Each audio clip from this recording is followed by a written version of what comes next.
New Zealand এ টিমের সাথে বাংলাদেশ এ টিমের ওডিআই সিরিজ চলতেছে সিলেটের ইন্টারন্যাশনাল স্টেডিয়ামে, এবং প্রথম ম্যাচটা আমরা নিউজিল্যান্ডকে একবার গুড়িয়ে দিয়ে আমরা কিন্তু প্রথম ম্যাচটা সহজেই জিতে গিয়েছি, এবং দ্বিতীয় ম্যাচটাও আমাদের ব্যাটসম্যানরা দুর্দান্ত ব্যাট করেছেন এবং দ্বিতীয় ম্যাচে 344 রানের একটা বড় পাহাড় সম রানের সংগ্রহ করেছে বাংলাদেশ এ টিম।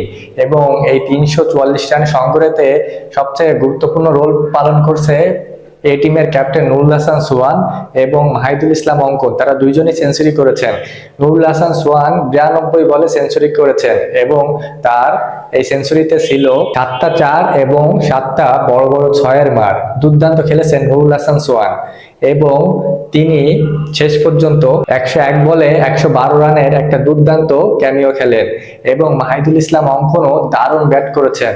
তিনি শেষ পর্যন্ত 108 বলে 105 রান করেন। তিনি খেলেন 7টা 4 ও 5টা বড় বড় 6, এবং তাদের ইনিংস দেখে মনে হচ্ছিল যেন বাংলাদেশের এক উদ্দীপনাময় এবং এক তরুণ একটা জলজলে নক্ষত্রের ইনিংস।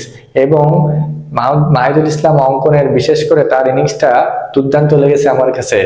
এবং শেষ পর্যন্ত তিনি একদম শেষ ওভারে যে তিনি মিডনে মেরে ক্যাচ আউট হন, তার আগ পর্যন্ত তার ইনিংসটা ছিল দুর্দান্ত সাজানো। এবং আজকে প্রথম থেকেই দারুণ মারকুটে ইনিংস খেলেছেন সকল ব্যাটসম্যানরা, এবং সবাই যেন আত্মবিশ্বাসে টইটুম্বুর ছিলেন। এবং নিউজিল্যান্ডের যে টিমের যারা বোলাররা তাদেরকে একবারে ছাতু পেটা করেছেন প্রথম থেকে ব্যাটসম্যানরা। এনামুল হক রান আউট হয়েছেন আজকে, কিন্তু তার ইনিংসটা ছিল দুর্দান্ত, এবং তিনি যে সমস্ত শট খেলেছেন সমস্ত শট ছিল আত্মবিশ্বাসে ভরপুর।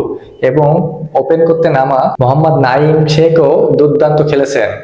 সবকিছু মিলায়ে আজকের ইনিংসটা যেন বাংলাময় হয়ে রয়েছে, এবং শেষ খবর পাওয়া পর্যন্ত মনেই হচ্ছে যে বাংলাদেশ এ টিম অবশ্যই এই ম্যাচটা জিতে সিরিজ জয় করে নেবে এবং নিউজিল্যান্ডকে আরেকটা হতাশার পরাজয় উপহার দিবে। আপনার কি মতামত অবশ্যই কমেন্টে জানাবেন, এবং ভালো লাগলে লাইক, কমেন্ট, ফলো, সাবস্ক্রাইব করে পাশে থাকবেন। ধন্যবাদ।